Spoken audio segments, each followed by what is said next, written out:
Welcome back to Sweat Equity, where we take your hobbies to passions, your passions to professions. I'm alongside my co-hosts, Jules Johnson and Lynn Lopez, guys. All right, what do we got for today? Sports. All right, I'm a big sports guy. So, really happy to talk about this, different topics and stuff like that. Did you play any sports, Lynn? I played soccer growing up. Soccer, so, what position? Defense. So So, I was like midfield and back. Midfield. Yeah. That's what I was looking. Yeah. I play defense. Yeah, so the black guy knows nothing about soccer. So a bunch of people running around kicking the ball. It's crazy. It's all right, man. So, hey, Mbappe, right now, there's one guy, what's his name? I think it's Feeney or something like that. They're like black French. Oh, yeah, I know what you're talking about. Is that the one that they just got they just threw a bunch of people out the stadium for throwing racial slurs at him? Yeah. That was like crazy, right? Yeah. How about you? What sports you play? Bro, I'm black, so football, a little basketball, definitely track, bro. Definitely track. You were coming off the bench. In basketball, for sure. Bro, I was not great in basketball, but I was big for football. That's all right. Now you're doing grappling. Now it's just my main sport was wrestling. You know why I started wrestling? You're smaller than everybody else? No, because I didn't make the basketball team. That's why. All right. And the funny story about that, too, with wrestling, I didn't even know wrestling was a sport. Right. Like collegiate wrestling and anything like that, because until my 8th grade math teacher. All right. Shout out Coach Seiler. All right. Like that. I already told him, in person how much he means to me, like that. But he came up to me one day, and and then on top of this, just for another topic, all right, I was redoing 8th grade too. So I was all mad and everything because I got expelled the year before. Didn't make the basketball team, and then here's my 8th grade math teacher. Comes up, he's like, "Hey, you want to try for the wrestling team?" And like my first thought was what? WWE. Right. Right. Well, at the time, back then, WWF. Yeah, right. Yeah, like that. I was like, Rey Mysterio? Yeah, I was like, what? I was like, and he was like, no, not that type of wrestling. You know what I mean? And I was like, what the fuck? I was like, man, I'm like, in my head, like he's explaining, I was like, this is like a white boy sport, something like that. But where he got me at is because, again, I was just coming back off an expulsion from the year before. I had to do half a year before I can move back up to my regular grade. Oof. And then where he got me at, where he sold me, he was like, yeah, you could take people down and slam them and you won't even get in trouble. I was like, bing. Sold. All right, what time's practice? And then ever since then, it's just been history since then. And now I got my own business surrounding around grappling and mixed martial arts and stuff like that. So again, Coach Seiler, I've told you before, you changed my life like that, and I'm still doing everything, to this day because, just the invaluable, life lessons that I was taught in sports. And we're going to get into that topic for sure. But one thing I want to get into right now, all right? I want to ask a serious question, okay? All right, Lynn, Lynn, Jules, okay? Let me see how we can put it like this, okay? Let's say, who would you say is like the most premier grappler right now in jiu-jitsu? Wow. Like one of the biggest names, like, controversial, huge following, things like that. I mean, the highest paid is with Gordon Ryan for sure. Gordon Ryan, how about you? Yeah. That's exactly who I'm thinking about, all right? So, and then who does he, who does he usually fight for? What brand name? What company? He's with Fight to Win. He's Fight with, to Win or Fight ADCC? He did. Well, he fights. He wins the ADCC. But he's got that contract with Flow Grappling. It's where he does all. But as for like tournaments and stuff like that, ADCC. ADCC. That's his thing. So between ADCC, IBJJF, and then what is it, AJP? Abu Dhabi. Yeah, Abu like Dhabi that. Tour, yeah. So that's his main to go. All right. For sure. So now let's think about this. Okay. All right. What if you were Gordon Ryan, or you're at that level, all right? Like that, you have stacks of freaking championships, okay? and then obviously you're loyal and been going to this tournament the whole time, like that. You're the defending champion and everything like that. What if like the company, I mean, what am I trying to say? The rival company, IBJJF or AJP, because they have money, right? Offered you $750 million, and you said no. Oh. All right. So a couple years later, all three of them merged together. How would you feel? Bro, that's terrible.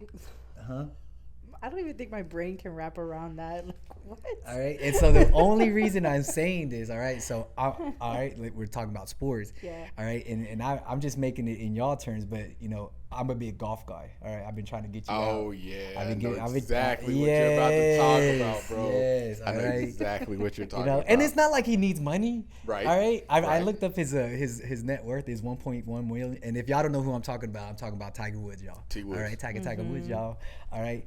Freaking, he's $1.1 billion. That's his net worth. It's not like he don't need the money, but that would have easily doubled his freaking net worth. Right, man, got stacks. All right, like that. And so it was reported that he was, offered from LIV Golf is the rival golf company. PGA. Yeah, rivaling PGA.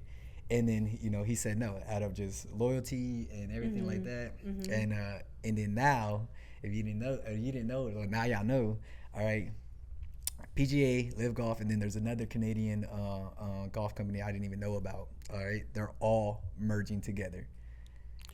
Oh, all of them. I knew about the LIV PGA joint. Yeah. I knew about all that. 3 of them are merging together. All right, that is just insane. You know what I mean? Just okay. That was guaranteed money. I'm talking about that was his signing bonus. You know what I mean? Like in his bank account the second that he freaking signed on the dotted line. You know what I mean? So like, just think about that. Like, man, if you just put yourself in his shoes, like, you think he's kicking himself in the ass for that? Bro, 100%. But it's different though, because PGA. I mean, you're in the PGA, right? PGA's that's the top of the top. Yeah. Right. Yeah. But then when somebody has the money to start offering you stuff like that, and seeing like, you need to start considering what's happening. Yes. Like, you got, like, it's just like a lot of people are UFC, but you go across the seas, it's one. Yeah.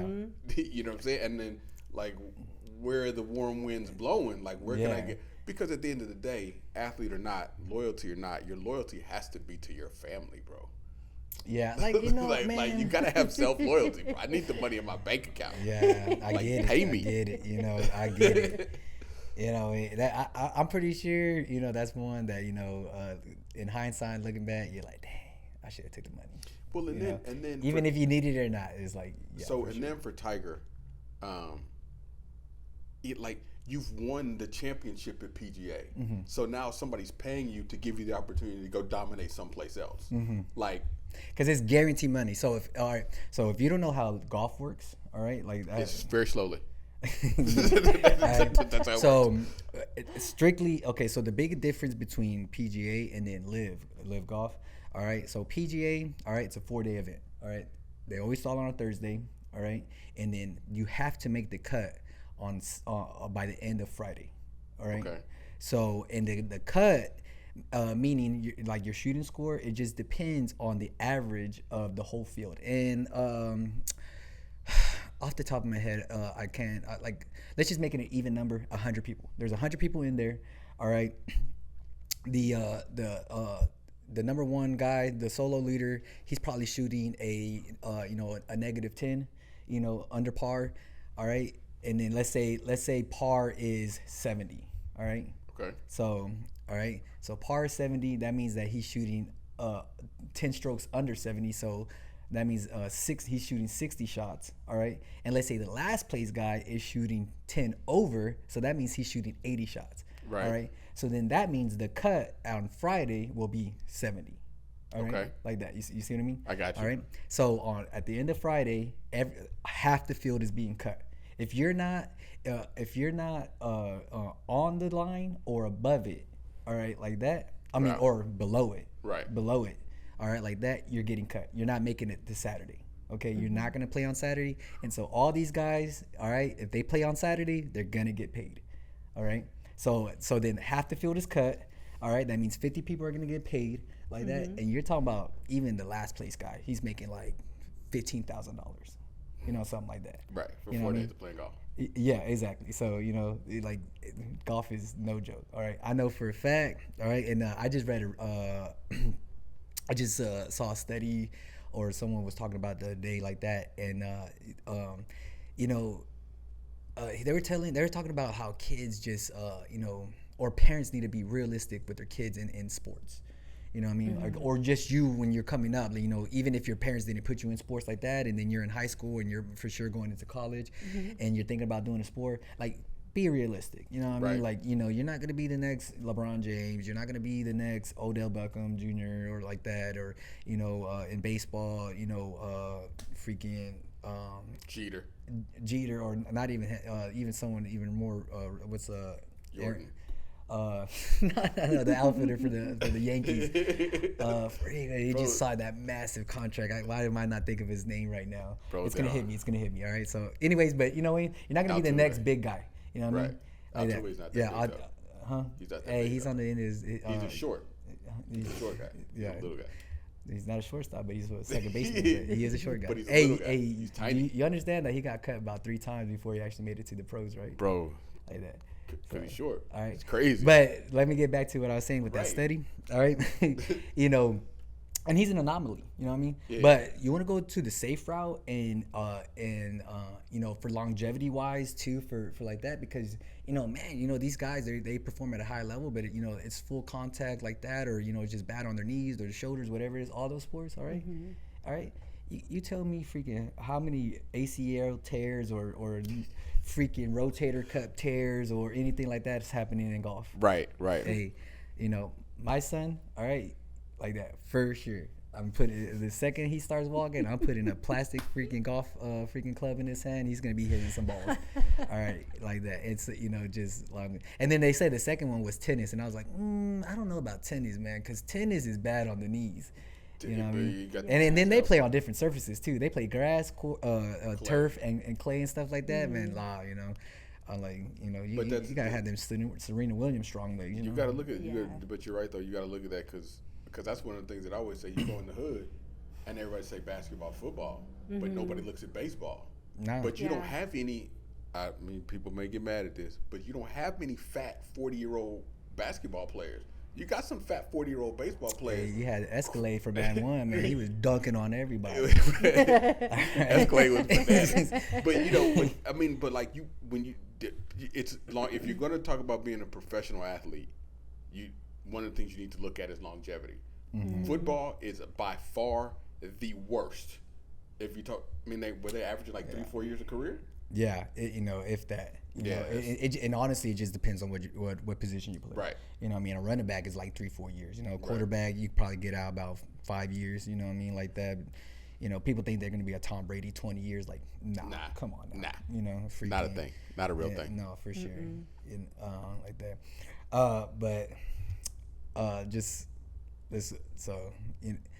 Let's go ahead and so the next topic right now, that I'm talking about is coming up. There's a lot of controversy right now, and there's 2 things too. All right, 4 big names. All right, 2 from the boxing world, 2 from the MMA world.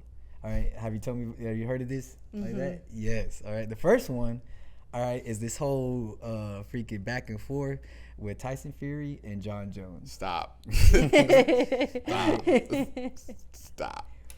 Like, bro, who do you got? Bro, what? Listen. All right, like, okay, let's. Joe Rogan said it best, bro. Yeah. I'm pushing all my chips on black, bro. And it's not, bro. All right, strictly speaking, MMA, yes, for sure, bro. I'm risking it all right? I'm putting Baby Mateo on there. I'm putting the mortgage. All right. Wow. Both the cards. All right. Everything on the table. Everything on John Jones. Right. All right. For like sure. that. Okay. Boxing wise, like I think John Jones does have a chance, to stay in there and freaking, trade shots and stuff like that.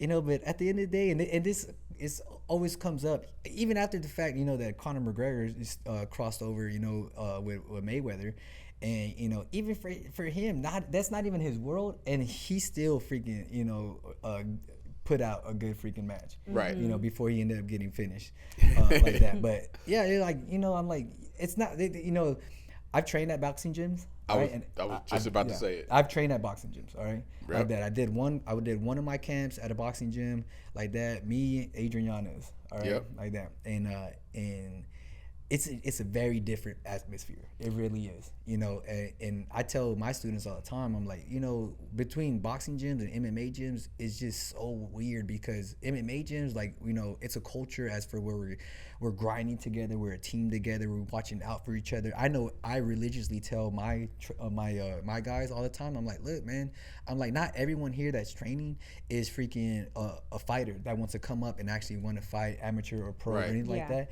Man, you got this guy that's a freaking lawyer, you got this girl that that's a freaking gardener like that. Right. You have like blue collar, white collar workers that coming in here, they want to freaking relieve some stress and actually train like that, and so they don't need to go back to the office looking like they got jumped by 10 guys in baseball bats. You know what I mean? And so we tend to take care of each other. When I went to go train at the boxing gym, bro, the second that we were getting ready for sparring, phones out. All right, everybody's for everybody like that. Every shot was meant, I felt it was meant to take my head off. You know what I mean? And it was just crazy. I remember there was a couple of times, maybe one or two, when Saul got really close with Savarese. Yeah, and he would bring some guys over to the gym, and they throw, because MMA guy, you may kick too. Yeah. So you don't sit down. You don't sit down on your punches. Boxers sit on their punches, bro. They hit fucking hard. Yeah. I've been hit hard in MMA. I've been hit hard as shit by a boxer. That's crazy. It's crazy hard. You know what I'm talking about? No, bro. I tell you, I remember the first sparring session. You know what I mean? Because again, it's just a different mindset. Because for when I'm sparring in MMA, it's not light. It's since that we're not really not trying to get the best of each other like that. But there's a lot of control, a lot of control aggression. You know what I mean? Okay. Like that. If for boxing again, these guys were just trying to tear our heads off. You know what I mean? They didn't even care. You know what I mean? And I remember the first time that me and Adrian Yanez, we stepped in and they gave us a chance to spar a guy our size. I fought at 145, he was fighting at 135, and then we finally got a chance to spar a guy, around our weight, like that. Other than that, we were just sparring a lot of guys that were in the 60s, 70s, and like that. I was like, come on, man, come on, man. I was like, what are y'all doing? But that's besides the fact, that was just frustration, because we were keeping up, holding our own against those bigger guys. But I was like, man, I want to test my striking with a guy my size. Right. So we finally had our first chance to go ahead and spar someone our size, and didn't even know after the fact, after the sparring session. You know what I mean? So during the sparring session, man, this dude fucking put a clinic on us. All right, Adrian was wearing a white shirt that it looked like a bloody massacre, bro. I was like, it was just so bad. You know what I mean? Right. And then, because the thing was too, on top of that, is that we were going into our camp. So I tell people all the time is that there's a difference between in shape and then fight shape. Right. All right. Right. In shape, I don't care who you are. If I'm in fight shape, tops, I'm giving you 30, 60 seconds. You're done. You know what I mean? Even if you're in shape. If you're out of shape, you better pray to God. It's a wrap. Right, yes. 2 shots. All right, like that. But in your fight shape, is obviously way different. So fight shape, you're probably 3-4 months in, and and you're peaking, right before your fight. So we were going into our camp. This dude was finishing his camp. All right. And I'm not gonna lie, I'll go ahead and give it to him. That dude put a clinic on our ass. All right, I can believe it. and then I found out that this dude was 24-0. He was a freaking champion, and he was defending his title and stuff like that. I was like, man, y'all could have gave me a heads up before y'all just mopped the floor with us. So I know you remember this because that pseudo happened to me.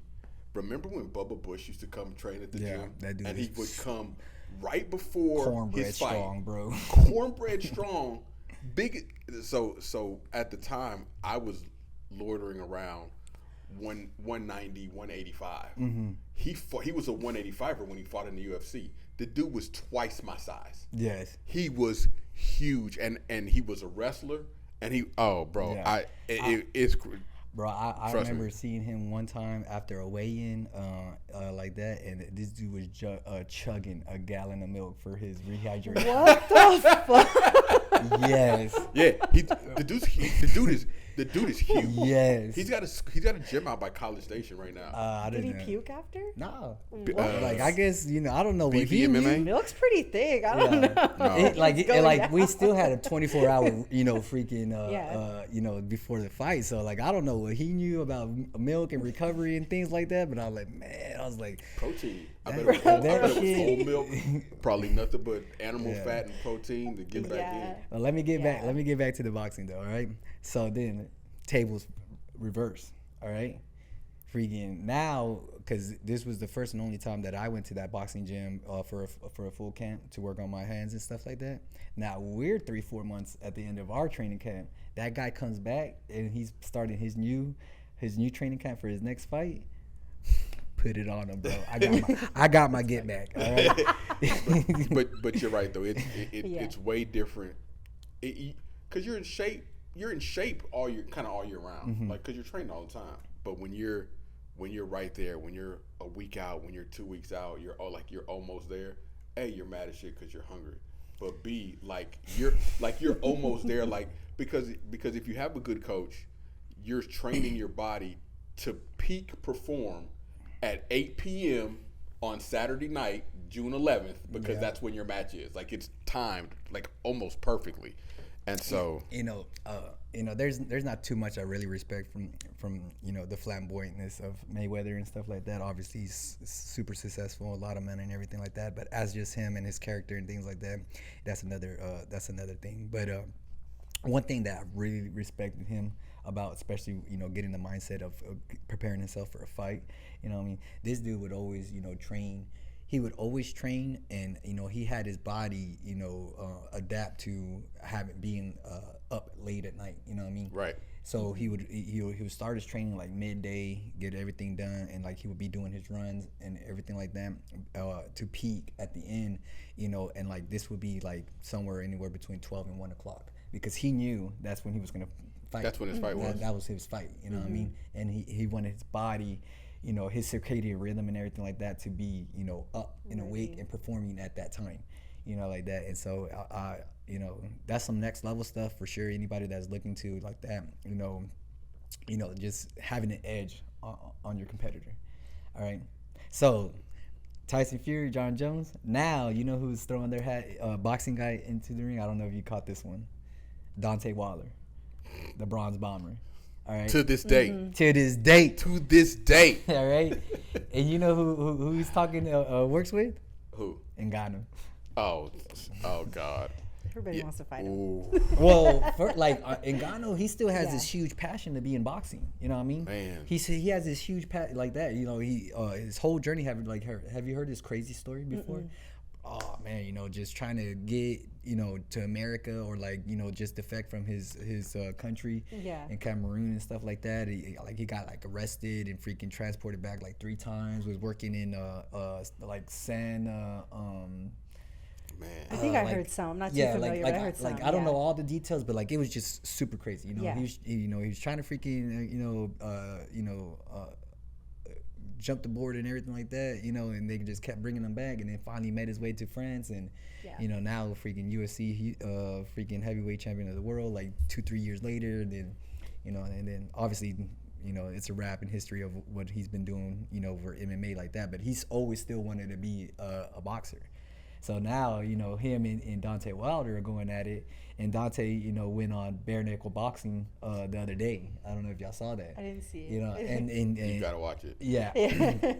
And he was pretty adamant. He was like, "Look, you step in, my backyard, and we handle business, get paid, and then I promise you, I'll step in your backyard."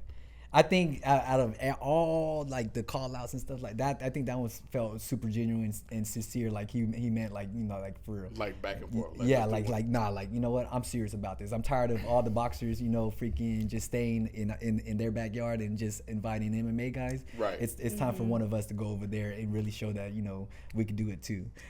Here's the thing with the Deontay Wilder Ngannou bout at all. Ngannou fights MMA, but he is not a grappler and he's not a jiu-jitsu guy. For Wilder? Yeah, he got two pick legs. He take one kick to the bro. And Wilder, you know, I mean, Tyson Fury showed it. Like, he doesn't have the greatest chin, and Francis hits hard, bro. And he's gonna hit hard in MMA, and he hits hard in. I mean, I don't know how it's gonna feel in 16-ounce gloves, but Deontay Wilder does not want to feel his punch in a 4-ounce glove, bro. He doesn't. That 16-ounce glove is gonna feel like a 4-ounce glove. he does not want to get hit by that dude at all, bro. Dude, like, I'm like, man, no, for sure. So, you know, I try to tell people all the time, you know, between boxing and MMA, I'm like, there's a reason, you know, boxers don't cross over. You know what I mean? I'm not saying boxing is an easy sport by all means. It is you not. Know what I mean? Right. You know, it's super technical. You're going toe to toe and things like that. You know, you got two guys at the top of the level, reaction skills, everything like that, footwork, and handwork, you know, all together. You know, but the thing is that as a boxer, you're only worried about one thing hitting you. And that's it. Yeah. That's you know what I mean?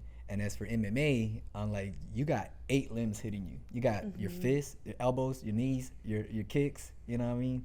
Like, shots. Yeah, shots. You know, for sure. Like, you know, so I'm like I don't know why there's always a back and forth. You know, call me biased, whatever it is, but it's just the truth. Right. You know what I mean, there's just it's the purest form of fighting that there'll ever be. You know what I mean? That is socially acceptable. Okay, you know, I feel that. Because anything goes. Yeah, almost anything goes. Almost anything goes. You know, that's socially acceptable. You know, like that. You know, other than, you know, like it's like a sliver away from, you know what, freaking getting a baseball bat or grabbing a brick or something like that. Yeah. You know, because like you know, I tell, you know, any new client that comes into my gym and stuff like that, and they always, you know, they don't know, they're on the fence of, oh, what should I do? You know what I mean? I see this, I want to do MMA and things like that. And I tell them, I was like, all right, look, stand up is great, all right, but 9 times out of 10, all altercations are gonna go to the floor. Whether you hit the guy, he goes down, all right, he hits you, you go down, or shit, you know, y'all just slip, y'all fall, you know, whatever it is, all right. I don't care if you're Mike Tyson, Mayweather, freaking Ali, like that. If I take you down because I know what I'm doing, all right, you're done. It's a wrap. Yeah, your hands mean nothing to me. Zero. You know what I mean? No leverage. Like that. And I could be at a freaking 2-stripe white belt level, all right, and still, you know, I don't even need a black belt. You know more than the average person. Yes, all right. So yeah, you're choking someone out. You know what I mean? For sure. You know what I mean? You're subduing them like that, and I don't care. You know, like that.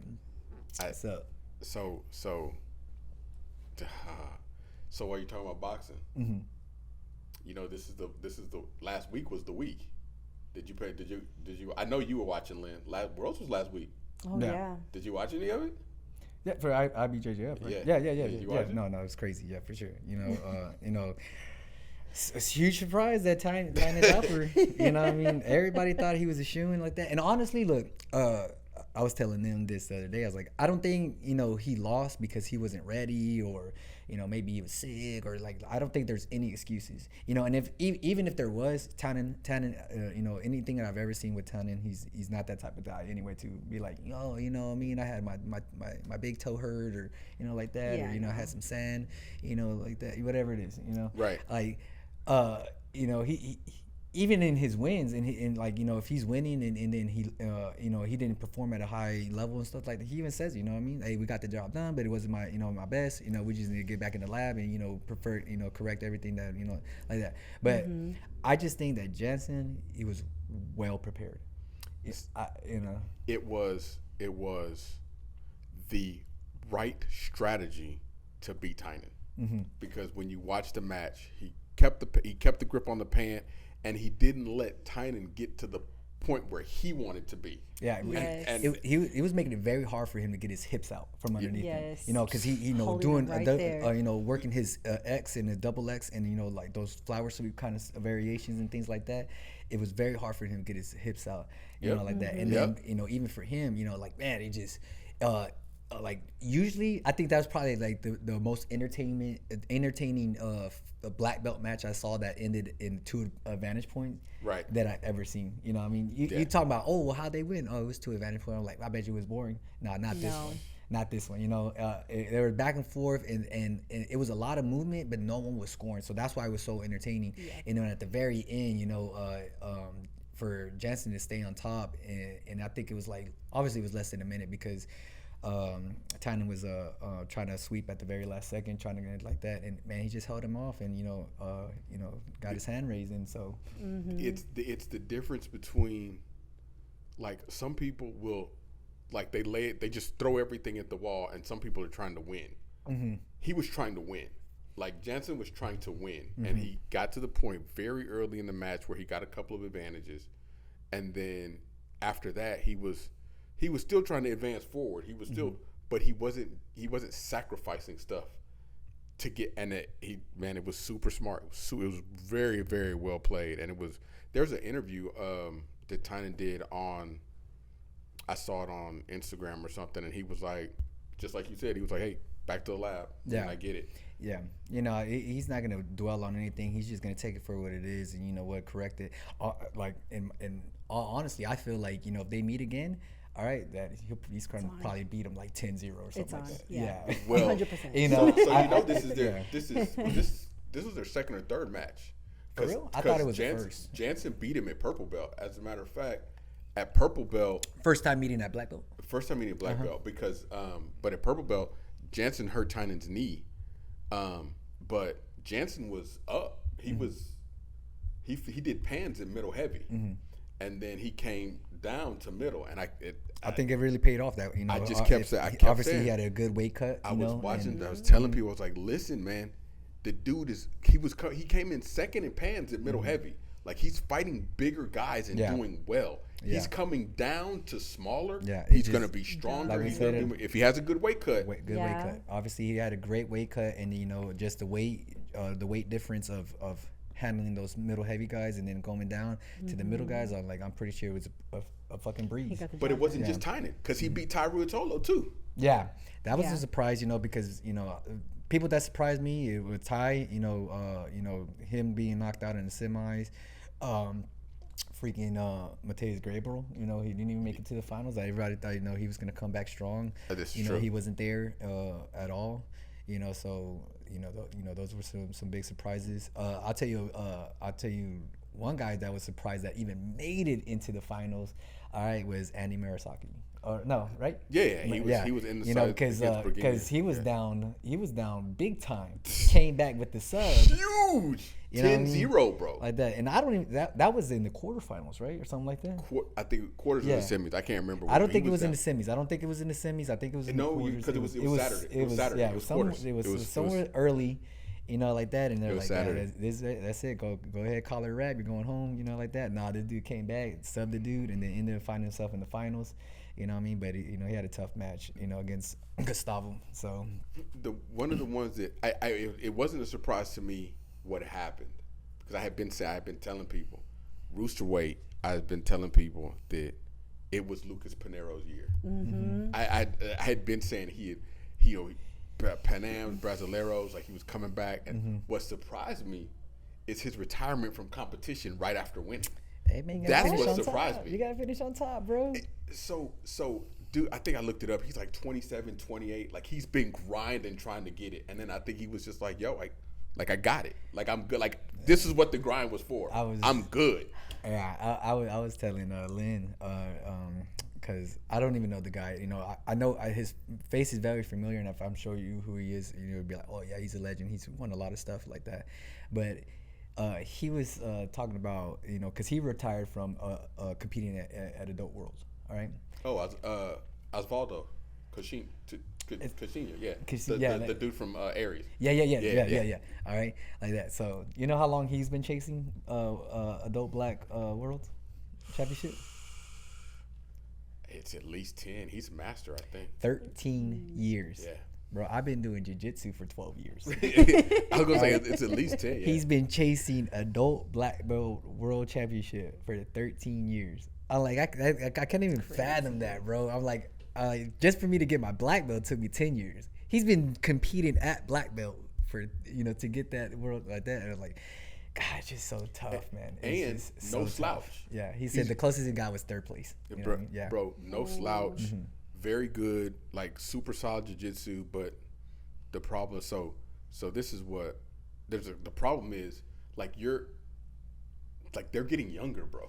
Mm-hmm. Bro, like 18 when you're hearing freaking people like Ty, and then obviously Andre, what's his freaking name, Mika Gaval, right. that being the youngest black belt, at 18 and stuff like that. It's like goddamn, what do I got to start at freaking when I'm in diapers? He's like, better start Mateo now. But look at Mateo's grip is getting there. Right? Mateo's Gabriel training since he was adolescent. Mm-hmm. Tyrod Solo 4 or 5 years old. Tynan 4 or 5 years old. Mm-hmm. Like the guys that are at the top of the game now started training when they were 4 or 5 years old. Like if you want to be adult black belt world champion and you started 13, too late. Already, yeah. Cole Labate, started 4 or 5 years old. I remember when he was running around the circuit and running around the circuit here in Texas before he moved to AOJ. Yeah. Like if you want to be an adult black belt world champion right now, you've got to start at that age, because what happens is IBJ says you can get your blue belt at 15. Mm-hmm. You start at 5. You've been rolling for 10 years, bro. Yeah. For 10 years. Yeah. And I give all credit to all those people that right now that is on the top. I give all credit to their parents. Mm-hmm. You know what I mean? Like when a parent comes in, and for me, because I teach kids, and the parent comes in and I just hear this kid they writing off all this kind of stuff they're doing basketball, they're doing baseball, they're doing freaking jiu-jitsu, they got dance, they got band, and I'm like man, for me, I just want to talk to the parents. I'm like, look, your kid is doing too much. Yeah. Right. For I'm sure. like what do you want for your kid? Right. You know what I mean? I'm like, do you just want them to be a jack of all trades, and then be average at everything? There's nothing wrong with that. You know what I mean? Like, again, just going back to the realistic kind of thing. Right. Like that, because even if you put all your eggs in one basket, whatever sport it is like that, like the long-term investment, for it, you don't know if it's gonna pay off. Then on top of that, it's a fine balance for that kid, because you have to push the kid hard enough for them to grow, under those stress environments and things like that. But then again, you don't want to take the adolescence away from them. You don't want to take the fun away from them and stuff like that, where it gets they're already burning out at 2 years in, and then they totally hate you as a parent. They totally hate you as a coach, because you're just always on top of them, like that. So big kudos to any parent, that made the decision, didn't give your kids options in any sport, not just jiu-jitsu, but any sport, you know what I mean? Like, this is, like that. And so I know when my son Mateo gets older and stuff like that, and we're finally gonna put him into something, you know what I mean? Obviously there's a couple things that I want. Golf is gonna be one. I'm really gonna push golf on him, like that, but, and then on top of that, he has no choice, but I don't care if he learns how to do it, because as a profession, but he will learn how to defend himself. 100%. That's the thing. That's a real like thing. that. So everything that I teach in my gym, like that, boxing, kickboxing, jiu-jitsu, wrestling, like that, he's gonna be knowledgeable in that stuff. I don't care for him to do it. If he comes to me one day and he's like, hey, Dad, freaking, I want to be a fighter. All right, that's what you want to do, right? Like that, and then it's gonna be one of those scenes like what's the Malcolm in the Middle, like that. Oh God. Just everything's gonna turn black and just me and him. All right. And that's it. Once you go down this road, son, there's no going back. Yeah. All right. Once you start, like that. Right. And just just really let him know, like that. Like, look, we're going on this journey. And we're gonna do it together. I'm gonna 100%, freaking support you like got your that. back. And guess what? All right. Freaking, it ain't gonna be on your time no more. All right. Like that. Everything that you don't want to do, I'm gonna be holding you accountable, and I'm gonna make you do it. This is what you wanted, and I'm gonna make sure that you do it 100%. Yeah. You know what I mean? And then there's no very little going out and playing with your friends like that and stuff like that, because I know the kids that are taking it serious. You know what I mean? I got kids that are telling me that are never late. They show up early and things like that. And I ask them, what time you go to bed? You play games all night? No, I was in bed at 8 o'clock. I knew I wanted to lay that. Bet good. Then the ones that are always late and stuff like that, never have their belt or anything like that. What time you go to bed? You play games all night? Yeah, I didn't go to bed until 1 o'clock. It's the summer. Like that. I was freaking hopped up on Mountain Dew and playing some Fortnite. Okay, like that. Kyle. Yeah. You know what I mean? I'm like, nah. You know what I mean? Those right there. Like, hey, if you don't fix it, guess what? You're never gonna take it to the next level. Yeah. You know what I mean? And so again, just shout out to the parents that don't really give your kids options and just overwhelm them with all these activities and stuff like that, and that the importance. You know what? If you're gonna be good at something and really take it to to the next level, and hopefully be a professional at it, like that, and shout out to all those parents that put it in the time, because they're doing the driving, they're spending the money, they're putting in the time and things like that, and so kudos to y'all for sure. But they also have to, not just the time that they put in, but the trust that they put in with that coach. Yeah, and that's you're trusting your little one. Like, this is like I always tell people, Jules is like, that's my heart walking around outside of my body, right? And I'm trusting to somebody else to keep her safe, keep her dizzy. And but you have to do that because you've seen it. Yes. The parents did like helicopter. They're on the mat. Like as soon as they get their hand touched, you're like, no, he's touching my baby. And like, oh, he'll never be able to do anything if you're gonna do this. That's all I ask for as a coach. All right, like that. You brought your kid to me. You're hiring me for a certain job. Let me do my job. You know what I mean? Obviously, if I overstep, like that, and for whatever reason, like that, then it's on you. Go ahead and take them away, get them out of the program, find someone new like that. But that's rare, like that. But if you're bringing in someone, your kid to somebody, and you're hiring them to do their job because you have a sense of belief in them, and then 2-3 years go down the road, and obviously you've seen the results and stuff like that. Hey, just step back, let them do their job.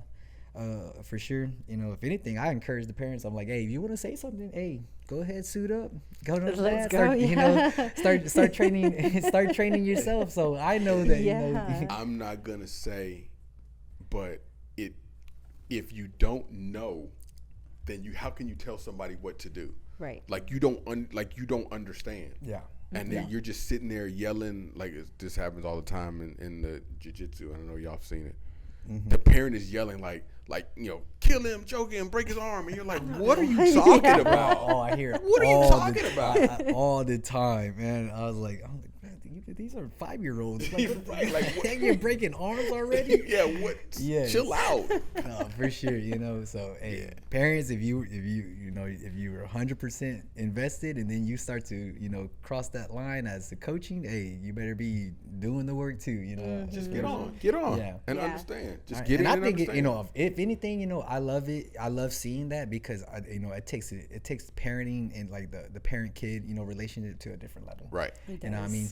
Because then now you're not leading from the back as a parent, you're leading from the front, because now you're being an example. Right. For sure. Right. And so I know I'm obviously I'm forced to do it because if my son comes in, I'm the coach. Right. Yeah. For sure. But yeah, either way, if I wasn't doing this, I'm like, yeah, I want to get in with my son, and I'm gonna take him home and like that, because I know. You know what I mean? Lynn helps me out with the kids like that, and she knows. All right, there's this one kid, and I know the mom works with her son at home, because this dude has freaking just leaps and bounds since he's been here like that, and I can't wait to see his next upcoming tournament. Which one? For Jiu-Jitsu World League. Nice. Yeah, Jiu-Jitsu World League coming up like that for sure. I thought about signing up for that. So in the grappling right now, I don't know if y'all know, but Final X. Have you heard of Final X? No. Like that. So all right. Which So one is USA Wrestling is coming up. Like that. So how much do you know about wrestling and stuff like that? Not I like to watch other videos, and I know that oil checking is legal. Hey, what I mean? You gotta do what you gotta do. I mean, I'm just saying anything for the point. All right, you're in a bad spot. That guy's gonna let go of that double real quick. 100%. So, all right, so you got. Yeah, all right. Shout out to all my wrestlers, right? Like that, but so right now, GOAT of all time, in wrestling, Jordan Burroughs, right? 100. So, y'all don't know who he is. Y'all better look him up. Jordan Burroughs, all right. Everything under the sun. This dude has just been freaking on a dominant tear since he's been out of college, and his grind is crazy too. Man, there was one year that he lost something big. So he lost at Worlds. So Final X is the finals to see who's gonna represent Team USA. Okay. At Worlds. Okay. Got it. And so what happens is that any returning like any returning starter, all right, they have a super easy road. You know what I mean? Number one seed. Yeah, but it's not even that. You know what I mean? It's they don't wrestle until everybody underneath them, all right, all the contenders have wrestled like that, and then the number one contender comes out of that.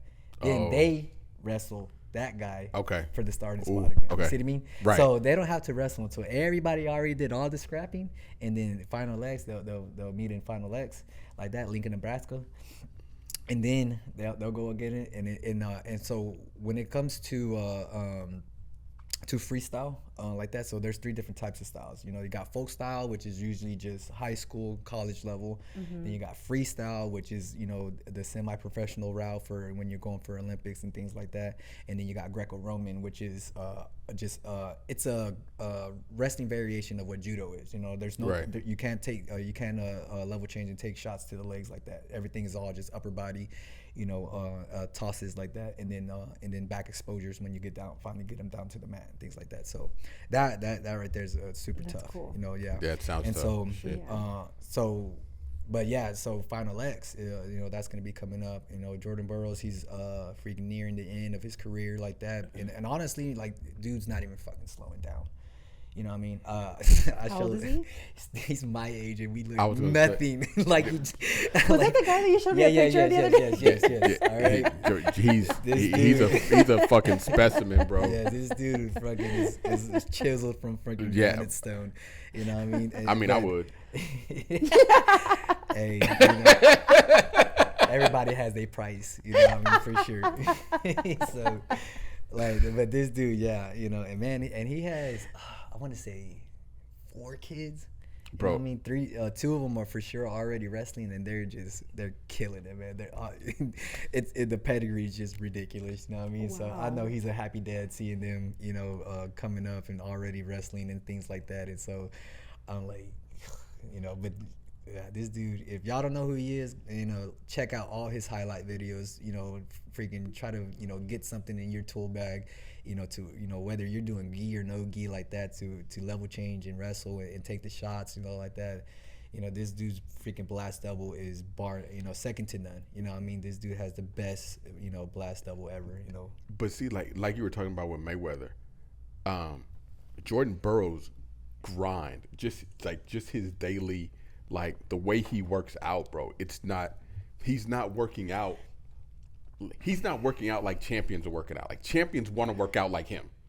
This dude's workout. I was watching something, man, and just like, so true story, Lynn. Like a lot of people know this. So when I first came in and started training in the cage, I was like, I need to learn how to wrestle. I'd never wrestled before. Mm-hmm. So I came in and I was like, okay, Valdez. He was like, yeah, here. So Valdez was like, yeah, here. So I do some wrestling privates. When I tell you that this dude sat in the cage, leaned against the cage on his phone. He leaned against the cage on his phone. This was like for 4 sessions straight. Mm-hmm. He leaned against the cage on his phone and was like, shoot. And all I did for like an hour was shoot back and forth across the cage, and then it was shot, reshot, back and forth, like just shoot back and forth across the cage. Nothing else. Yeah, we do. It was nothing else, and I was like, hold, except when I had to hit a shot. When I had to hit a shot, it was done. Like it was like, okay, here, like you're going down, and so that's like, take that as a, I was probably 35, 36 years old, and an attorney at the time, and take that grind, multiply it times 100, then put a couple of gold medals on its neck, and then give it money, and then multiply that times 100, and now you have Jordan Burroughs. This kid is crazy. He's not even a kid. No. He's full-grown man. He's crazy. I mean, I love watching. If I want to watch, I love watching him wrestle. Yeah, for sure. Last year he solidified his spot on Mount Rushmore for wrestling, like that. Alongside people like the Penn State head coach. I can't remember his name. I can see his face though. Yeah, man, I don't know why I'm blanking on these. But the guy that he beat out, for the most wins, at Worlds was John Smith, which is Oklahoma wrestling coach. And then you have the grades. You pulling that up? Yeah, I got it I remember his name, Carl Sanderson. Yeah. Kel Sanderson. You know what I mean? That and that guy from all the way from high school all the way to his very last year of his senior year in college, like that, he was undefeated. It's undefeated? Yeah, I wanted to say it was like 149-0 or something like that. Look it up. I know it was a lot. I know he didn't lose like. That's crazy. No. This dude, this dude was phenomenal. Let's see.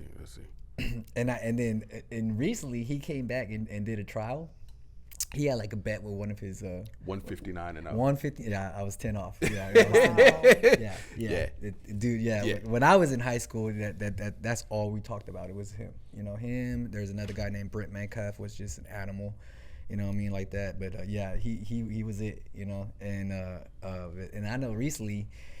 He had like some type of bet with one of his college wrestlers. Like, I don't know what it was, but the college wrestler ended up winning the bet, and he came out of retirement and did a world trial like that.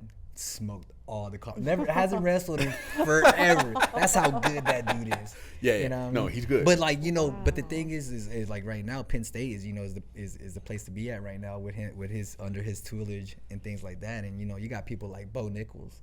That's gonna. He's fighting. He's fighting next Saturday, right? Mm-hmm. Freaking UFC 290. You know what I mean, like that. And everybody sees what that dude's doing. Jordan Burroughs, he was real close to doing UFC. He was on Joe Rogan and talking about that. The only thing that stopped him was just his wife. You know what I mean, like that. So freaking, but respectively, for sure. But it's just man. Those guys, man. I don't fuck with wrestlers. Wrestlers, it's crazy, man. It's crazy. Like we used to train with that D1 wrestler at Pablo's. Which one? Joe. Oh yeah. Joe. Tall, lanky guy. Oh my God. Yeah. Tall, lanky D1 wrestler. As a white belt, couldn't do shit with him. No. You couldn't do anything with this That's kid. why IBJJF made rules that any D1 wrestlers go straight to blue belt. Straight to blue belt. You know that, right? Yeah. No, I didn't know that. Straight to blue belt. If you had any D1 wrestling like that, you go straight to blue belt. Huh. Do not pass go. Do not collect. Yeah. Just go. I was like, man, come on, man. I'm like, I gotta get a couple warm ups, build my record up. I'm trying to be 60, like Tyler Dalbert. I mean, because you just, and it's different because you understand like your body control, your body position, like you understand all that stuff that a lot of people just don't fully grasp, and you've been doing it at a high level for so long, and now it's like, okay, I may not be able to choke you out, but I know how to get on top of you, and I know how to make sure that you don't move. And it's like, no, all that, and those Navy rides and all that bullshit that they do, like. You mean everything we do in class? Right. Yeah. I'm like, hey, for me, You know, and we can get into this on another podcast like that. You know, and I'm looking at the questions right now. You know, because I know I get questions. You know, oh, what do you prefer over like that, gi or no gi? You know what I mean? And me being a heavily strong, you know, wrestling background like that, it's just very easy for me to say no gi. And in my earlier careers, you know, when I first started out, yeah, for sure, you know what I mean? But I was doing just a lot of MMA jiu-jitsu, which is very different from actual traditional jiu-jitsu or just no-gi traditional, which it is now today. Right. Like that, you know, but now older and like that, and really looking at getting more into the tradition and the history of jiu-jitsu itself, you know, I fell in love with gi like that. And so, but yeah, we can go into another topic, you know, gi versus no gi, what's better, you know, what translates and things like that, you know. But as for a wrestler like that, you know, yeah, you know, you're starting to see a lot of those guys just gravitate to that no gi style like that, because obviously they come from that wrestling background like that, and it just, you know, it's just hand in hand. You know, they don't have no one grabbing onto their gi and stopping them on their shots. I know that's one thing I hated, you know, when I first started, you know, and things like that. I was like, man, fuck this stupid uniform. Well, you know, you also have that in the gi, in the gi, no gi's where the money is right now. Like one fighting in Japan, they have, like, when they have an event, they have MMA, they have Muay Thai, they have submission grappling. You don't wear the gi. It's no gi, and those guys are being paid well to fight no gi. And then you have, you know, Gordon Ryan makes all his money. ADCC pays a lot of money. You know, IBJJF doesn't pay a lot of money. Real quick, and I don't want to get into, all right, just off the top of your head, all right, which one, Jules, do you think is more technical?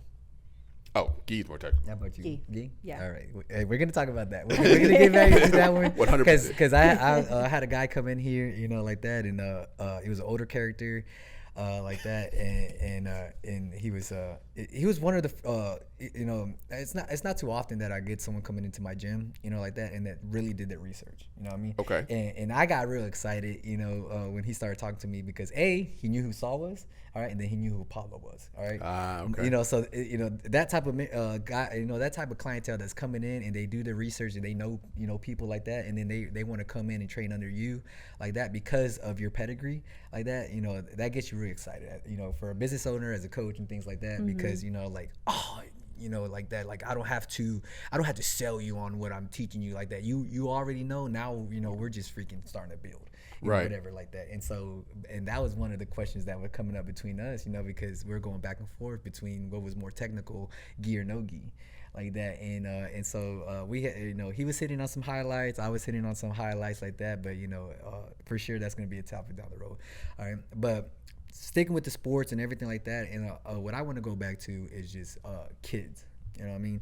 And the main question right now, you know, for this whole topic, especially with sports, around the sports, is that, you know, why are sports so important, you know, for kids?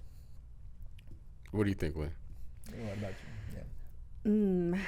Definitely teaches, I feel, because I've seen it with the kids now, is that it teaches them self-confidence and it teaches them to want something more for themselves. So I've seen really shy kids turn into like outspoken kids, and they're really going for it every time. Yeah.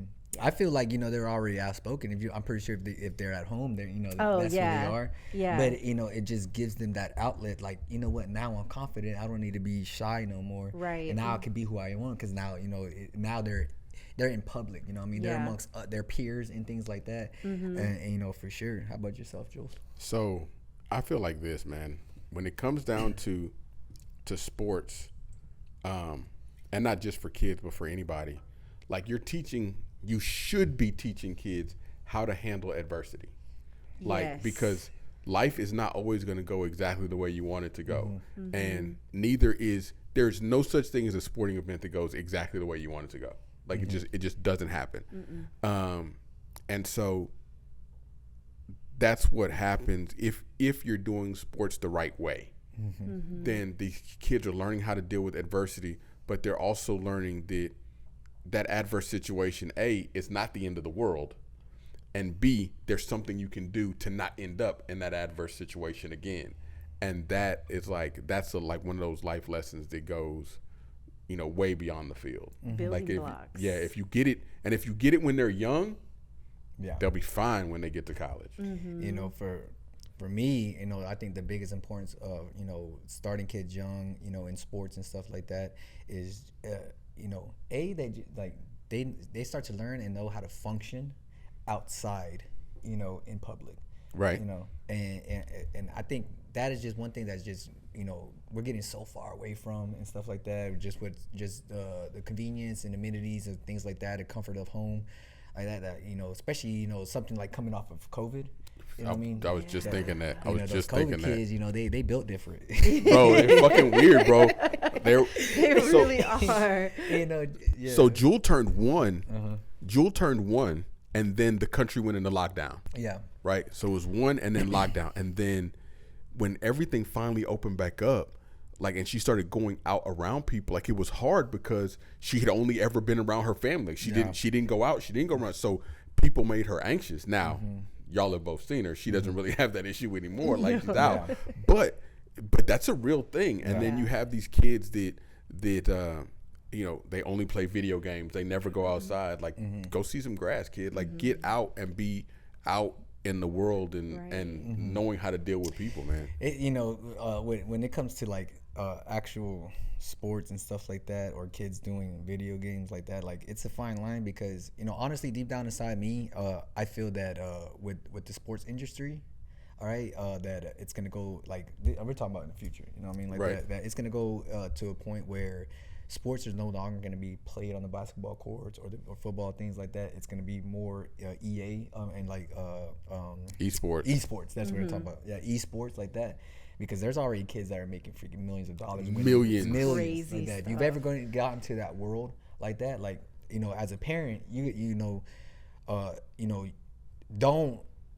do not support your kid not playing, you know, or playing video games. You know? Mark Cuban has a whole esports stadium in Dallas. Yeah, you know what I mean? An entire stadium, bro. I'm like, you know, I'm trying to get on the squad. Yeah. You can make that team, yeah. You know, like, but yeah, you know, so like, I wouldn't say not to support your kid playing video games. All right, like, getting outside, you know, freaking in the sun, getting, you know, like that, for sure. You know, it's a necessity. Drinking water out of the hose. Yeah, some of that Mangata water. Yeah, You know what I heck mean? yeah. That thing hit different. You know what I mean? All right, because that's all you have. You go in the house, that's it. You're not coming back out. Right. That hose water. All right, you better be back in the house before the lights, you know, the street lights come on. Yep. Yeah, but, you know, I wouldn't not say to parents to, like, don't support them. You know what I mean? If you got this kid, you know, that you're seeing them and they're taking to video games and things like that, you know, I would say, like, give them a time limit. You know, Right. It can't be all day, you know, freaking 8, 12, 16 hours a day, you know, grinding it out like, you know, what me and you used to do. Call of Duty. I mean, I was just gonna say it. Yeah. But then again, you know, if they doing those things, that's when all the, like, the social awkwardness and, you know, they can't function in public and things start to come in because, you know, they're just so immersed in these worlds that are these virtual worlds and things like that now they're in front of actual real people like that and they don't know how to, you know, act, you know, like that. It's just, you know, it's a disconnection. It's a huge disconnection. So I looked at it, and of course, I mean, I guess you guys know, but everybody doesn't know. But, like, my dad had a stroke. But I've been doing all this stuff and all this research about just various things. And one of the things that they say, not just for people that had strokes, but just in general, kids in general, is that you should play video games. Because playing video games, what happens is your brain, you got hand-eye responsiveness, and you're training yourself to deal with multiple inputs at once and be and it's weird when you think about it, but, you know, we remember, you know, you jump in, you got a parachute, there's a guy on the ground, you got Man, hey, all right, this is to all the wives out there, all right, that don't play video games and you over there freaking, you know, bitching and stuff like that. Why you always on that game and stuff, bro? I be telling my wife, I'm like, babe, kill one person. just one person. Just one. Yes. You get one kill. Kill one person, all right, and I get off the game. Oh no. Well, see, and then I mean, and it's weird because, like, Pablo always laughs and talks about this. Like when you get down to that final circle in Call of Duty, Oh, Lynn, have you ever played Call of Duty? No. Okay. When you get down to the final circle in Call of Duty, your heart is about to pop out of your chest. Like your heart is beating, and when you get that dub, they make jokes about it on there's all kind of memes about it. When you get that dub and you go to take that sip, bro, you're shaking. Like it's like you're way up, but. Yeah. But dealing with those multiple inputs, it's good for your brain. Like it helps strengthen your brain. But you can't be the kid that just sits in the room in the dark room all day long playing Fortnite and doing Fortnite dances. Like go outside, jump your bicycle, and then when you scrape your knee and it hurts, you go back in, you play video games for a little while until the next day.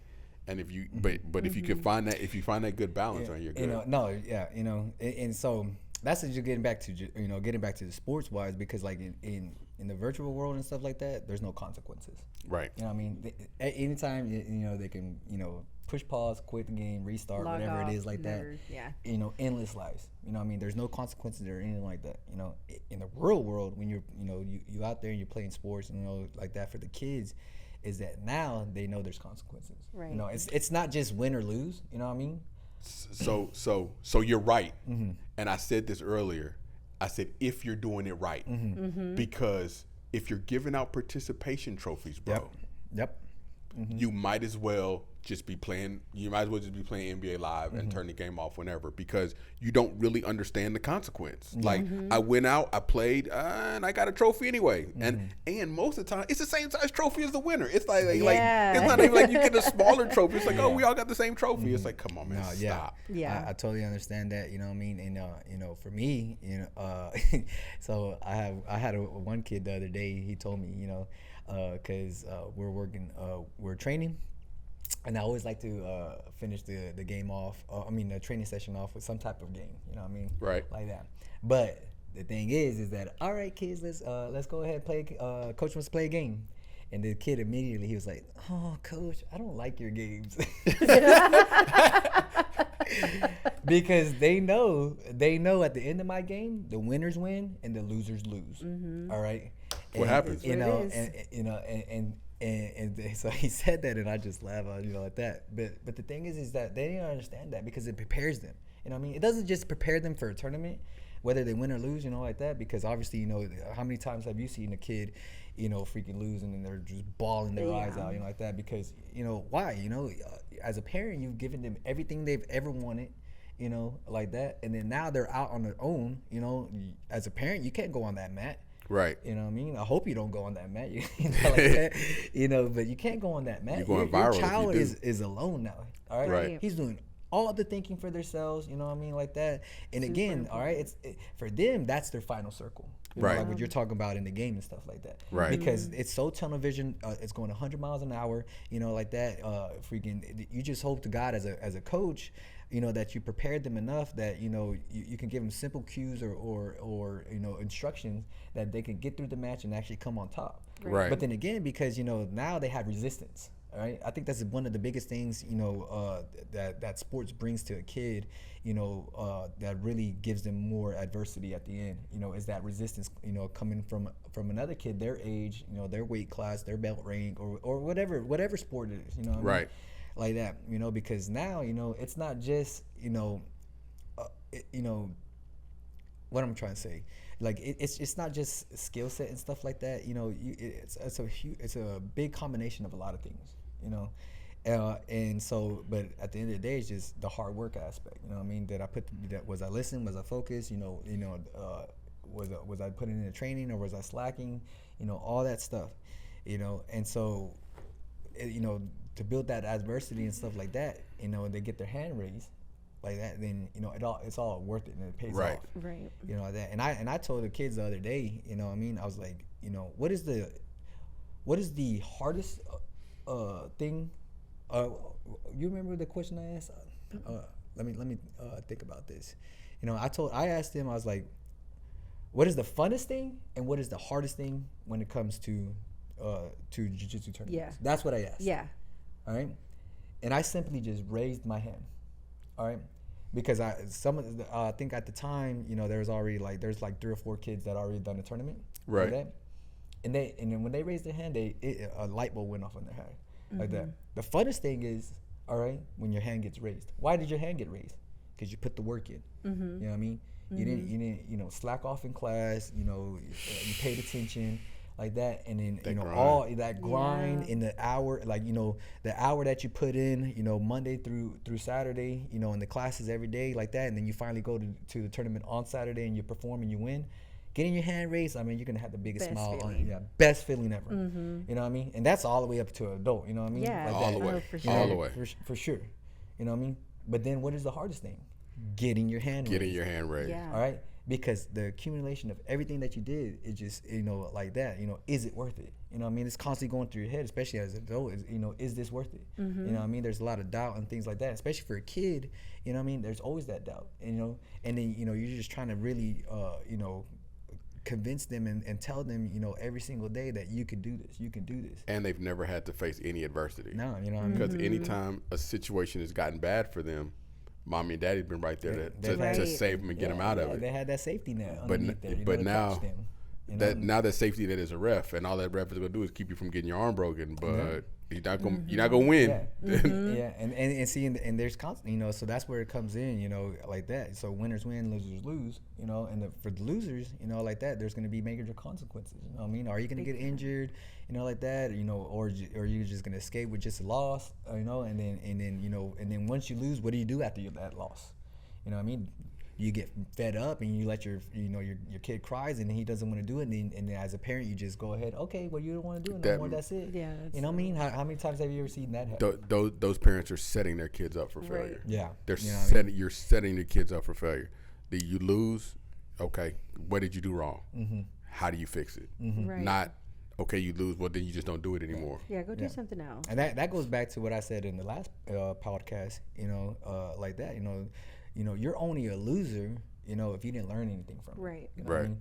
Like that, and it's always that cliche, freaking Jay-Z lyric, stand up, dust your shoulders off, get back in there and stuff like that, That's it. So, but the thing is that, if you're gonna just gripe and bitch and moan, like that, you don't want to do this no more, and then you convince your parents, that you don't want to do it no more, and you're out. All right, like that. I'm like, well, as growing up like that, you're never gonna function, especially in a work, work environment. You know what I mean? I think, for sports as a kid like that, it really starts to hone and groom them, going through school, then even more, when you start going to the work environment. You know what I mean? Because now as a kid, you're going 5, 6, 7 years old. This is the first time that as a kid you're away from your parents. There's another authority figure in the room, other than your mom and your dad. Right. You know what I mean? And then so same thing in a work environment. How many times, Lynn, have you worked with somebody like that just hates authority? Too many times. Like that. Are they? And then on top of that, they hate authority like that. But then are they a good, work? They really are one of the hardest working people. They're the hardest working people. Yeah. All right, are they? But they're team players. No, they're not team players. They're all for themselves, and that's it. Like, get in their way, different. and they're like, you know what, I'm out. Yeah. That's it. But that's my point. My point that I'm trying to get to are they team players? You know what I mean?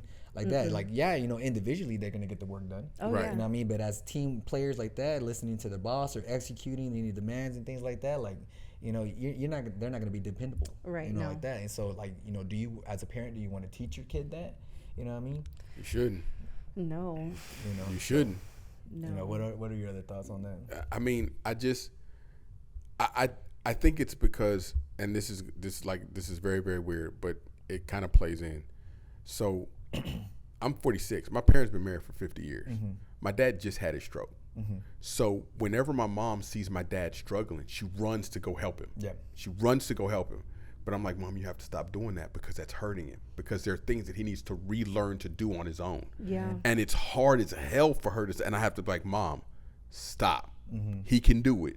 It was, Mom, he can put his shirt on. Mm-hmm. When he starts complaining, just leave the room. Mm-hmm. And then when you come back in, his shirt will be on. Yeah. But it's the same with the parents and their kid. Like you have to let them feel the failure, right? Like once they start to fall, you may not let them crash and hit the ground, but they have to realize that, oh, I'm falling. Oh, I don't like this feeling. If every time they get, they touching the stove, You better touch the stove is hot. You better touch the stove is hot. I'm all about learning that way. Yeah. That's how I was taught as a kid, like that. Go ahead, let them do it. You know, they're gonna figure out their damn selves. But I'm gonna be right here with the Neosporin because I kept telling you not to do it. You hard headed. You want to do it yourself. Okay, now it hurts, huh? You know, and I think the word that you're looking for is that you just can't enable, you know, that type of behavior. You can't, you know, like that. You know, obviously, as a child, you know, infant and things like that, they can't do nothing for themselves. Right. You know what I mean? And this is one thing. I don't know if you ever heard that soundbite, and I don't want to totally massacre what he was saying, but Jordan Peterson, have you like that? You know, and he was talking about the kids. You know, you got to let them do, you know, dangerous things carefully. You know, like that. That's what he was talking about, and I love that soundbite, you know, from him like that, because I'm like, you know, us, you know, growing up, you know, late 80s, early 90s, you know, going out playing and things like that. I'm like, you know, I'm pretty sure we would always just get into shit. I know I was always, I'm the youngest of 4 boys. I know for a fact I was getting into shit, all right? And I'm the oldest of 3. so we stayed in. I saw this meme the other day, man, and dude was like, our parents will never know how far we rode on those bicycles in the 80s, bro. We were out. Out. All right, until the lights came, bro. Street lights came. I remember one time, like that, like all right, so I'm the youngest of 4, all right, but I grew up in the house with 8 kids. Okay. Shit. All right. So you know, long story short, you know, my aunt raised us. You know, she had 3 kids. Then it was us 4 boys, and then my stepsister. Okay. Right? So, you know, like, she just couldn't watch all of us. There's just too many damn kids in the fucking house. You know what I mean? Yeah. Right. And so, and then me, I always wanted to be around my third oldest brother, Jose. All right, like that. And, you know, as much as he would beat up on me and stuff like that, you know, to try to force me to go home, you know, like that, and not be with him and his friend and hanging out and stuff like that, I didn't give a shit. You know, I'll take the beating and cry, and then just so I can hang out with him. You know, I love hanging out with my brother. You know, that because me and him, you know, are 2.5 years apart. Okay. You know what I mean? Like that. So it was always us like that. And but his best friend at the time, you know, through elementary and middle school, literally lived, you know, freaking 2 blocks away from my aunt's house, you know, like that. And it's a pretty long stretch. If I had to think about it, I would probably say it was a good quarter mile away. You know what I mean? Okay. And I remember one time, you know what I mean, it was getting real late at night, and the lights were on like that, and you know, we don't have cell phones back then. Not like kids. Like I didn't get my cell phone until I was 18 years old, my senior year in high school. Right. You know what I mean? And so we don't have no cell phones, so everything was by like that. Like this is when freaking, you know, you're still playing outside and stuff like that, and you're still within range of home, that you can hear your mom or dad calling you from the front door. Right. Bro, that just unlocks some memories. Right. So we were way outside of that range of voice calling, you know what I mean? I just remember me and him just huffing it, and it's a straight shot too, like that. Like that, just, and you know, like that. And plus on top of that, you know, there on this one street, there's only 2 lights. You know what I mean? Oh, so no. there's just like this big old gap, you know, of just darkness. That's just scary. Oh man! You hear something and all of a sudden you're like, yeah, you don't know what, like that. So we're trying to run from light to light, trying to get there as fast as we can, because you know, once we get to the second light, then you know, boom, you know, you know, our house was, you know, in sight. Yeah. Bro. So for sure, bro. That life is a life that kids can't have anymore, to teach them independence and to teach them adversity. So they have to get it from someplace else. And I think that even though everybody's not going to be an athlete, there's millions of people. I mean, everybody will be like a professional athlete. No. There's millions of different ways to get that mock experience. And I think the team sports and competitive sports is just one of them. Yeah, I think that's just the best way, you know, in a controlled environment, you know, like that, you know, just going back to, you know, having the right coaches, you know, just mentoring, you know, your child and really growing them, you know. For me, you know, I take it very personal, you know, just for the simple fact that, you know, I'm like, this parent is trusting me to mentor their child and stuff like that. And what's the saying for kids? It's like, well, for anybody, because you're the sum of the 5 people that you hang around with, right? Right. So as for a kid, I'm like, they don't have 5 best friends or anything like that. Right. Who is this? They're going to be their mom, their dad, their siblings, like that. And then now you're part of that. Yeah, the coach, like that. And so you got a coach that's feeding great knowledge down the throat, and then Lynn, you've been there where I totally stop the kids. Like that, and I, every once in a while I'll get on my soapbox and I'll try to give them some real life, advice. Yeah. That it could be at their level. Right. I don't try to get too freaking deep with them and stuff Tell like them how that. to pay taxes. Yeah. I'm not getting all philosophical with them like that, but I let them understand, like that, and it's more preparation.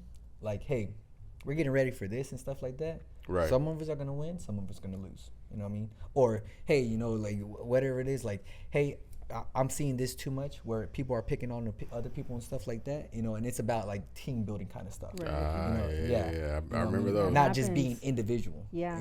Like that. I know when I was growing up, let's go back to 8th grade. Matter of fact, this was in 7th grade. This is when started in 7th grade, because when I moved with my oldest brother when I was 10 years old.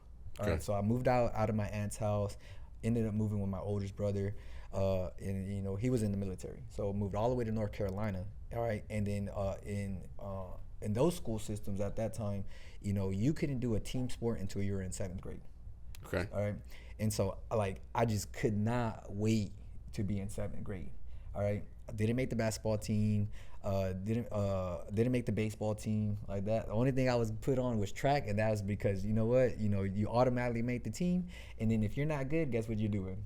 Long distance running. Just run forever. Yeah, so you're automatic. Anybody that's not on the 4x4 or hurdles or doing all the 100. If you're not a star on that like that, you're automatically just on the long distance team like that, and you're just getting whatever points you can for the team, like that. But you know what? I was so happy. I was on the team. Right. You know what I mean? I was like, this is the first time that I can, actually get out, start, being, start to contribute to something. You know what I mean? I could, I was just so like that, and I hated running. But you know what? I didn't give a shit. I was on the team. Right. You know, I couldn't like that. And then it wasn't until actually when I, 8th grade, when I started doing wrestling, where that right there gave me a huge sense of, hard work ethic, and then team, building and stuff like that. And the thing that I loved about wrestling so much is that it's an individual sport within a team sport. Yes. Right. And meaning like, and this is what we do now in jiu-jitsu and all the academies that we do, you know what I mean? Right. I'm like, because you're out there, y'all are out there, to do what? To win for yourself. Yeah. You know what I mean?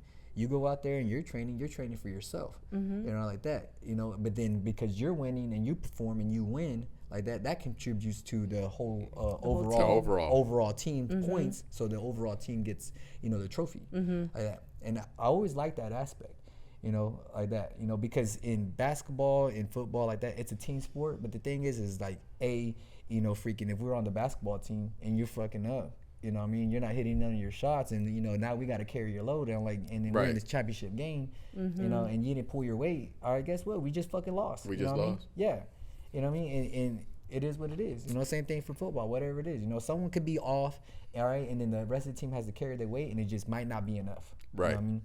You don't get you don't get the self gratification. Yeah. And the group gratification that you get. And you see that now in today's sports, like that for sure, because you got people that are individual, for themselves, especially at the high level, like that, where they're just chasing stats. Don't talk about James Harden like that. Yeah, he is what it is. But I don't think he's ever gonna win a ring. That's on me, But you get people like that just chasing stats, and they're not team players. Then you got people that, hey, they're willing to take a pay cut because they're team players. So they, that money can, bring in someone, an asset, you know what I mean, a missing piece and things like that. But let's get back to, for wrestling, when I was wrestling in school and stuff like that. I loved it so much because the thing is that as an individual, All right, if I won, that's because I put in the hard work. Right. You know what I mean? Like I didn't miss a day of training. You know what I mean? I was doing the extra stuff outside. You know, off season I was still working and things like that. You know, plus on top of that, what I was, you know, freaking in hindsight looking back, what I liked is that, you know, for wrestling, all right, you have your individual state championships and stuff like that, and then you have your dual state championships, all right. Okay. Individual, you know, is what we do now. You know, we go out individually, we're trying to win in overall points like that. Duals, all right, is that each school will make a 10-man lineup, starting lineup like that, and we'll go against another school's 10-man starting lineup. Right. All right, and, you know, and things like that. So, but the thing is that either way, all right. What was I gonna say? You know, as an individual, you know, you put in the work, and you know, you win your goal. But then as for dual states and things like that, every year, even if you're a returning starter, it doesn't even matter if you won state the last year. Guess what you're doing? You know, to make that starting lineup, you're wrestling off for your spot again, like that. You know what I mean? And freaking, you always have to prove to yourself and then to your team that, you know, you're worth to be on that. You're worth you know what I mean? That you're the guy. Yeah, you know, because that was varsity.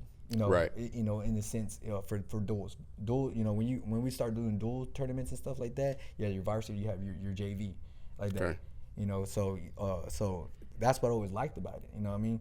And for me, I was always the underdog. You know, I was always a smaller guy and stuff like that. Like for football and shit, I was always like top 5 fastest person. Never fucking started. You know what I mean? Like that. You know, but when it came to wrestling, it didn't matter. You know, I knew I had to make weight. You know, I put the time in like that, and I know I was gonna go out there and perform, and I was a great a high school wrestler. You know, I ended up winning 4th place at state and stuff like that, and even for my senior year, you know, I came on to a new team. None of these people knew who the hell I was. You know what I mean? Because I moved my senior year. I moved from North Carolina to Kentucky my senior year with my brother, you know, being in the military and stuff like that. And then when I that senior year, I was like, man, I had so much doubt, but I knew all the hard work that I put in, you know, the previous years at my other school and stuff like that, it was going to bring me through, you know. That year, you know, just because of how confident I was and all the hard work that I put in and stuff like that, hell, I came in, I became a team captain, and then on top of that, I ended up beating out a guy that was a returning, I think he was 3rd place the previous year at my weight class, you know, like that, you know, and they didn't know who the hell I was. And I wasn't supposed to be there, right? You know, but I didn't care. You know what I mean? It was on me. You know, so that's the type of, you know, adversity, you know, for sure that, you know, it teaches you. See, you people are like ask me, you know, jiu-jitsu. I said, look, it's the best martial art for self-defense for sure, but what you learn in life, like a different life lesson that comes from sports and comes from all that, especially combat sports, like this guy's not trying to knock your teeth out. Like, they're not trying to break your arm. They're not trying to tear up your knee. So you have time to think about this. Like your body, you're not physically in peril. You can think about it. Like I had a friend of mine, and she's married to this dude, and she was like, he doesn't seem to care about anything, right? And she was like, she got really upset about it. Like, she was always mad that her husband never got upset about stuff that she got upset about. You'll feel me on this, Valdez. Dude was a combat vet. He doesn't care because his life's not in danger. It's just compartmentalizing. Right. He's like, my life's not in danger. We have plenty of time to think about this. Why are you acting like the world's about to end? Yeah. And if you get into combat sports, like when somebody's like actively trying to choke you, like they're trying to wrap your gi around your neck and choke you with it, like, okay, things need to be a little more frantic. So now when somebody's just standing there arguing about, you know, what should we eat for dinner or what color to paint the walls or whatever, you're like, I don't care, bro. Yeah. Like, my life's not in danger in this. My wife hates that so much. I don't care. You know, like, you know, like for me, I always, like, cause, you know, she hates how I compartmentalize things like that because, you know, there's just very little emotion, you know, like that. You know, I empathize, you know, towards things that need to be empathized, you know, Right. but like little things like that, you know, I've been around the world and back twice, you know, Iraq and Afghanistan and things like that, you know, when I was in the military myself. So seeing things, I'm like, they're just bigger things that are way worse than if we're gonna have freaking sushi or pizza tonight. You know? So much more trauma out there. You know, but the thing is that, you know, anybody that has never put themselves in that situation like that, like, and doesn't want to go to the military, you know, to experience things like that, all right, and you want to get something a little bit more closer home for, especially like a combat sport. That's why I love nitty gritty, you know, sports like boxing, Muay Thai, wrestling, jiu-jitsu, like that, you know, because talk about getting out of your comfort zone, and that for sure is going to be for another topic, you know, but talking about getting out of your comfort zone, all right, and how much growth, all right, getting out of that comfort zone, you know, you're going to be doing, you know, and then you're able to start that at a young age. I was just going to say, take a 3C. You start that at a young age. You have somebody who is better able to deal with life's adversity and less likely to become a school shooter. Yeah. Mic drop. Yeah. You know, that's controversy, but you know, it is what it is, you know, and that's facts. You know, there's one thing, all right. So how long have you been training with me, Lynn? Like 2.5 years now. 2.5 years. Yeah. And, you know, and I remember asking you this question not too long ago, you know, because not to get too personal, you know, like that, if you don't want to like that, but, you know, how scared or intimidating, you know, or anything else were you when you first did or like even stepped into my gym? What was your first experience? Well, I didn't start jiu-jitsu right away, but when I did start jiu-jitsu, especially getting to my first tournament and having all those emotions come up to me, I almost felt like I couldn't take it. It felt like a panic attack. When I started wrestling, when I started on the mats and working with you, working with the guys, my instincts went out. Like, yeah, I was just working on instincts. I was like, how do I get out of here? I can't deal with this. Yeah. You know, and you know, I think that's the biggest hurdle to overcome, especially for a female like that. You know, even for little kids, you know, like that for sure. You know, this is the first time they've ever had anybody on top of them. Right. You know, very like that, scary feeling. you know, you're not only just they're on top of you or they're in between your legs, you know, like that, and you know, on your back. You know, I'm not even talking about all, you know, just choking or anything. Just the positions itself. Just the positions itself. North south. You know, like that. You know, and to really have, you know, break that ice. You know, like that, and then start to get comfortable. You know, once you break that ice, and then, you know, knowing that, you know, you're not gonna go into shock. Right. You know what I mean? Like, I'm fine. I'm cool. And building that with your teammates too, because for sure when I started, I was not okay with body contact. I was like, just don't touch me, don't like, you know. And it's weird because you're going into a contact sport. But then being able to build that trust with your coach, with your teammates, everybody's taking care of you. This is just learning experience for the real world. That was important. And I know the question I asked you, all right, for sure. And, you know, I want you to go on, you know, as much detail as you can, you know, like that. Like, you know, the one question I ask people is like, all right, before you started training, if you went to a party, you didn't know nobody, how comfortable did you feel? Not comfortable at all. Right. At all.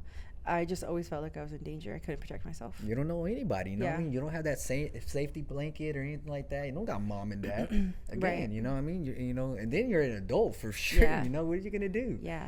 Now, I hid in a bathroom. Yeah. You know, now, all right, you know, you go to that same party, all right? You get invited somewhere like that, and, you know, new people around you and stuff like that. You've been training 2 years. How comfortable are you now? Very comfortable. Why Maybe too comfortable. Maybe too comfortable. I'll beat all these motherfuckers. Let her try me. Let her try me. Yeah. But we should do that. We would go out and we would be sitting there and we'd be watching the UFC out in public someplace. Yeah. And somebody would be like, whoop everybody's ass. And you just kind of sitting like, bro, please stop. Please stop. Like, just stop while you're ahead. It'd be you, Luis, Renee. Like, we all be sitting there and like, dude, please. I'm gonna tell you, if I'm somewhere and I don't know anybody, which is rare because I'm such an introvert and I hate going out as it is. Right. But if I'm anywhere like that, you know, what's the first thing I'm looking at? I'm looking at your ears. That is so weird that now happens. All right. if I don't see no type of freaking disform ears, Your ears are cauliflower, perfect. Stop. Yeah, you got some baby soft, ears like that, model ears. I'm like, I'll beat the shit out of you. Dog. Or if you're wearing a tap out shirt. Like, wait a If second. you're wearing a tap out shirt, I am not afraid of you. No. I am 100% not Tap afraid out of you. shirt. I just don't care. You'd be like, you found that at Ross? Good job, sir. And then if you're like Lynn wearing a rash guard out, Hey, man. Okay. Lynn Danaher over you. Right. So yeah, Listen, don't disrespect my swag, okay?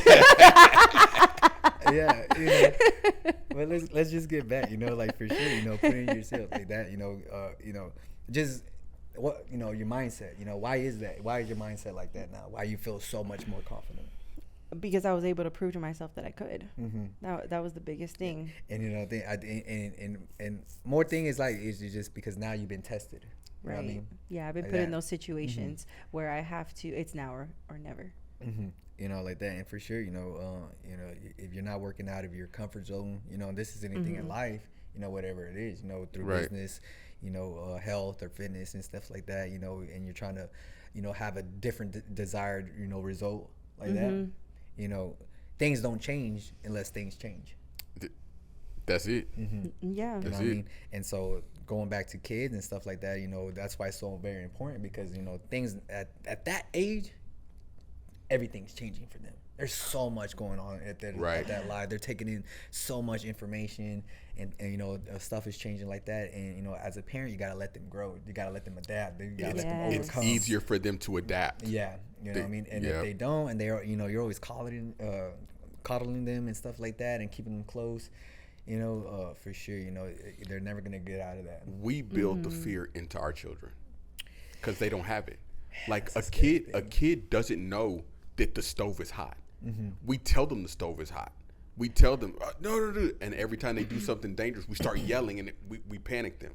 And they come in this panic because they don't really know. And that's the best time to introduce them to this is how you take care of yourself in a rough situation because they don't really know the situation is rough. They don't really get it. So your 3-year-old or 4-year-old that's on the mat, they're doing kind of weird stuff. They don't really know what's going on. They're kind of bebopping around like little clowns, but they will adapt to it better or faster than your 8 or 9-year-old who kind of understands that this is my personal space. You're too close to me. Just start them younger. Get them adjusted to adversity and how to handle adversity as early as possible, and then stop coddling them. Yeah. Right. This is terrible. It's crazy kids. All right, guys, that's it for this session of Sweat Equity on sports, guys. All right, hopefully y'all came away with some great advice, especially if you're a parent, thinking about putting your child in any sport, for sure, let them grow. I think that's the number one thing is let them grow, from a distance, you can't be there, holding hand in hand, forever, like that, because one day for sure, they're going to grow up, they're going to graduate, they're going to be out for college and things like that. And, maybe they're not even in the in-state college, they're, out state. Right. And, you can't just, ride out, 10, 12-hour drive or fly out, next day like that. They're going to have to handle it on their own, and as much as, you hate to see that, and emotionally how stressing it is on you, that, I can't be there and, help them out. I'm like, hey, they're going to have to figure it out their own one day, like that. Why not start them young and, let them, the analytical thinking and, going off in their brains, starting to fire off and things like that, so for sure, let us know what your thoughts are. For sure, we want to, answer any questions about this topic like that, getting back, more detail like that. Other than that, guys, again, this is Sweat Equity. You can find us on YouTube, all right, Spotify and Apple Podcasts. Again, my host is Jules Johnson and Lynn Lopez. I'm Eric Valdez. All right, until next time. See you later. Peace.